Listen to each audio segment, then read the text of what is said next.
Yes, good morning mga partner. So nandito tayo sa DXN branch office natin. So namili tayo ng ating DXN products para sa buwan ng December, no? So ang products natin na ito ay libre po, no?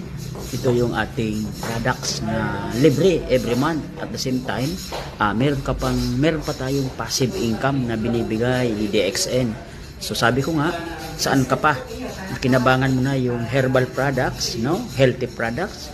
At the same time, binibigyan ka pa ng income, passive income dahil sa mga products po na ito, dahil yan ay mayroong mga kaakibat na points, mga puntos po. So at yung puntos din na yon ay ginagawang income o pera.